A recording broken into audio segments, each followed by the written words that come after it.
Wouldn't be here tonight if it wasn't also for a few other gentlemen who I was lucky to work with along the way. She was the fiery redhead who lit up the golden age of Hollywood.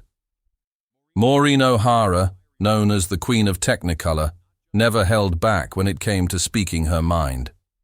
Behind the glamour of old Hollywood, she saw things few dared to speak. About predatory behavior, powerful men abusing their influence, and a system that tried to silence women who spoke up. But O'Hara was different. Decades before movements like None or Me Too, she risked her career by openly calling out Hollywood's biggest creeps. Today, we uncover the shocking truths O'Hara revealed, the names she exposed, and how her bravery reshaped the conversation about women in Hollywood forever. From the moment Maureen O'Hara arrived in Hollywood, she carried herself differently than most starlets of her time. Born in Dublin in 1920, O'Hara grew up in a large Irish family that valued strength, independence, and honesty. When she entered the Hollywood system in the late 1930s, she didn't come in wide-eyed and submissive. She came with fire in her heart, a sharp wit on her tongue, and a refusal to let anyone mold her into something she wasn't. By the 1940s, O'Hara was already gaining fame as one of the brightest stars in the business. With her striking red hair and commanding screen presence, she quickly became known as the Queen of Technicolor. But behind the glamorous posters and adoring fans, Hollywood was an industry built on power, and more often than not, men wielded that power in troubling ways. Many young actresses were expected to play along with advances from producers, directors, or executives in exchange for roles. Silence was the unspoken rule. But Maureen O'Hara never followed the rules if they clashed with her integrity.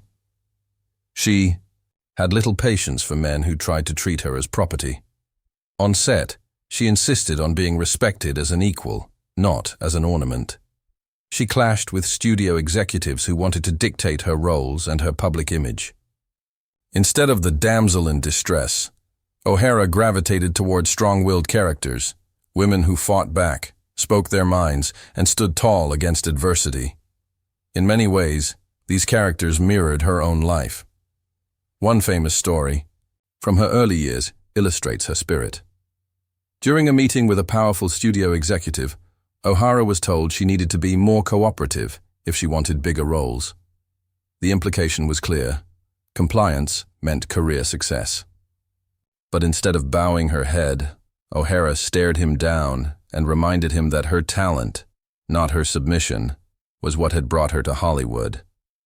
Walking out of that meeting, she knew she had probably made an enemy, but she also knew she had preserved her self-respect.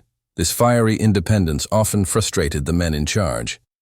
Hollywood thrived on controlling its stars, every detail of their public image, from what they wore to who they dated. For actresses, this often meant smiling politely while men whispered, touched, or flirted without consent. But O'Hara refused to let the machine control her.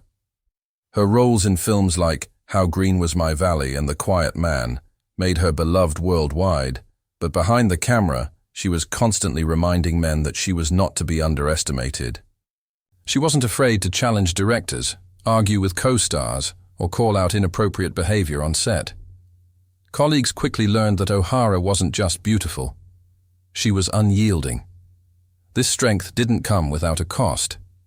By refusing to play along with the Hollywood system, O'Hara found herself labeled as difficult, a term often used to silence outspoken women. While other actresses were being rewarded for compliance, O'Hara's bluntness sometimes cost her opportunities, but in her eyes, it was a price worth paying. Looking back, this chapter of her career wasn't just about acting, it was about survival. Hollywood in the 1940s and 50s could devour women who didn't play by its rules. But Maureen O'Hara's refusal to be controlled set the stage for what would come next. Because she wasn't just going to protect herself, she was going to expose the system itself. By the mid-1950s, Maureen O'Hara had already established herself as one of the most bankable actresses in the world. She was working with legends like John Ford and John Wayne, and audiences adored her fiery spirit and unshakable independence. But off-screen, she was facing a much darker reality: the constant harassment and intimidation that many women in Hollywood were expected to quietly endure. Unlike most, O'Hara decided she would not stay silent. In an era where women were discouraged from speaking out against powerful men, O'Hara stunned the industry when she openly admitted that Hollywood was infested with predators. She described a system where producers, directors, and executives expected actresses to compromise their dignity for career advancement. For O'Hara, the choice was always simple: she would rather lose a role than lose her self-respect. One of the most shocking moments came in 1957, when the gossip magazine Confidential printed a story claiming that O'Hara had been caught in a compromising position with a lover in the back row of a Los Angeles theater. For many actresses, such as rumor could have destroyed their career, but O'Hara wasn't about to let lies define her. She sued the magazine for libel, becoming one of the very few Hollywood stars of her generation to fight back against the media's toxic treatment of women. During her testimony in court, O'Hara made headlines by declaring that the men behind these stories were nothing more than creeps trying to exploit women for profit. She insisted that she had never given in to Hollywood's seedy underworld of casting couches and whispered deals. In her words, she had survived in the business because she refused to lie down for anyone, no matter how powerful. This bold stand shocked many of her colleagues. Some quietly admired her bravery, while others warned her that she was making dangerous enemies. But O'Hara didn't care. For years, she had watched men in Hollywood abuse their power, treating actresses like disposable objects. Now she was calling them out publicly, and for the first time, America was listening. Her lawsuit against Confidential didn't just clear her name, it set a precedent. O'Hara proved that a woman could stand up to the powerful Hollywood gossip machine and win. This victory only added to her reputation as one of the toughest women in show business.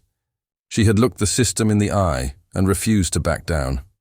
But O'Hara's fight wasn't just about her personal dignity. She knew she was speaking for countless actresses who had been silenced. Many young women in Hollywood had been pressured into situations they didn't want, often with the careers of their dreams hanging in the balance.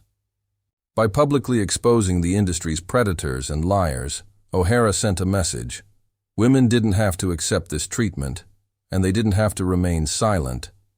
Even decades later, long after her career had slowed down, O'Hara continued to speak bluntly about Hollywood's darker side. She revealed that many of the men considered respected figures were, in fact, predators who hid behind their power and fame. While she never named all of them, her warnings painted a clear picture of just how corrupt the system truly was. In the end, Maureen O'Hara's refusal to tolerate harassment and exploitation was not only a personal triumph, it was a crack in the carefully built facade of Hollywood glamour. By calling out the industry's biggest creeps, she proved that even in an age of silence, one woman's voice could be louder than all the whispers in the world. When Maureen O'Hara dared to speak out against Hollywood's predators, the reaction wasn't applause, it was retaliation. In an industry that thrived on control, her bold refusal to play by the rules made her a target. Hollywood's biggest power players weren't about to let a woman openly defy them without consequence. The backlash came swiftly. O'Hara began noticing a sudden decline in the quality of scripts being offered to her.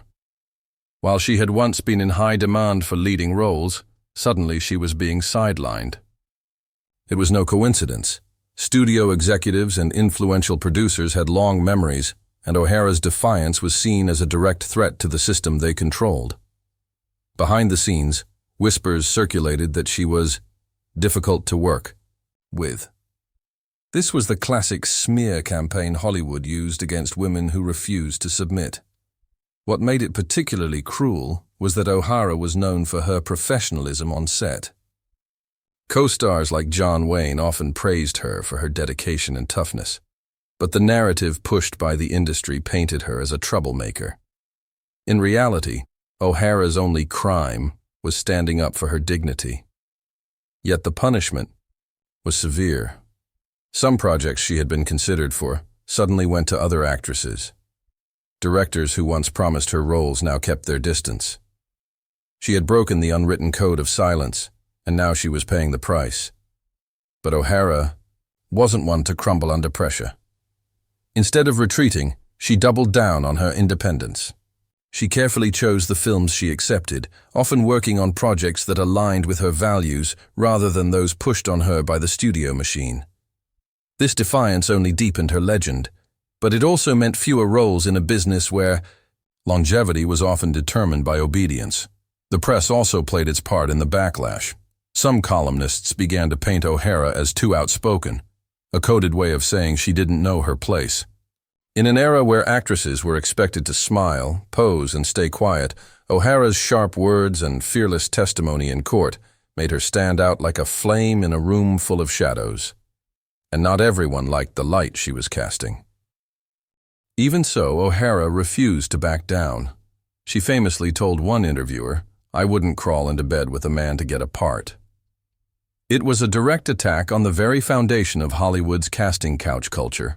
While some applauded her courage, others dismissed her as arrogant. But O'Hara knew the truth. She was exposing an ugly reality most people would rather keep hidden. The cost of truth was heavy. She watched as other actresses who kept quiet advanced their careers, while she was often left on the outside. Yet, her reputation among fans only grew stronger. Moviegoers admired her fiery independence on screen because it reflected who she truly was off-screen. Unlike many of her contemporaries, O'Hara refused to let Hollywood define her. By the 1960s, the cumulative effect of this backlash became undeniable. While she still worked, her career trajectory wasn't what it could have been. She had the talent and beauty to rival legends like Elizabeth Taylor or Audrey Hepburn, but her refusal to bow to Hollywood's power brokers meant fewer opportunities. In a way, the very courage that defined her also became the reason she was punished. Yet for O'Hara, the fight was worth it. She understood that her legacy would not just be measured in films, but in the principles she upheld. The cost of truth was steep, but it was a price she was willing to pay. By the time Maureen O'Hara reached the later years of her career, she had become far more than a film star. She was a symbol of integrity in an industry where compromise was the rule. While many of her peers faded into obscurity or clung to the studio system for protection, O'Hara's reputation as a truth-teller gave her a unique kind of immortality. She was not just remembered for her flame-red hair, her fierce roles, or her chemistry with John Wayne. She was remembered as the woman who refused to bow down to Hollywood's biggest creeps. Her defiance took on new meaning decades later, as Hollywood's hidden abuses began surfacing in public conversations. When the Me Too movement exploded in the late 2010s, many looked back at O'Hara's words with a fresh perspective. Long before actresses had the collective power to speak out, she had been doing so, alone and at great personal risk. Her court testimony against Confidential magazine, her refusal to play the casting couch game, and her constant criticism of predators revealed just how far ahead of her time she truly was. Fans who revisited her story realized that O'Hara had lived through the same system that later destroyed countless careers and silenced countless women. The difference was that she didn't stay silent. In a sense, she became a quiet pioneer for women's rights in Hollywood, even if the industry never officially gave her that recognition during her lifetime. What made her legacy even more powerful was the balance she struck between strength and vulnerability. Off-screen, she raised a family, managed personal hardships, and faced the challenges of aging in a business that often discarded women once their youthful beauty faded. Yet even in those struggles, she never allowed bitterness to consume her. Instead, she used her platform to continue reminding people of Hollywood's darker realities. Interviews she gave in her later years showed the same fiery spirit that audiences had loved since How Green Was My Valley and The Quiet Man. She never hesitated to call out hypocrisy, and she never softened her words to please anyone. To the end, she remained fiercely independent. Her passing in 2015 was met with tributes from fans, co-stars, and critics who hailed her as a legend. But more than the glamorous Hollywood obituaries, It was the re-examination of her boldness that stood out. Younger generations of actresses discovered her story and found inspiration in the fact that even in the golden age of Hollywood, when the power imbalance was at its strongest, one woman had been brave enough to challenge the system. Hollywood has since begun, slowly, to reckon with its past. Investigations, lawsuits, and public conversations have exposed predators who once operated unchecked. And while O'Hara never lived to see the full extent of that reckoning, her voice remains part of its foundation. She was one of the few who warned the world about the predators lurking behind the glamour, and she did it when speaking out meant risking everything. In the end, Maureen O'Hara's legacy isn't just about the roles she played or the awards she earned. It's about the courage to face down powerful men, the bravery to call out corruption, and the refusal to compromise her principles. She showed that true strength lies not in silence, but in defiance. And that's why, even today, Maureen O'Hara is remembered not only as the Queen of Technicolor, but as the woman who exposed Hollywood's biggest creeps and proved that integrity could shine brighter than any spotlight.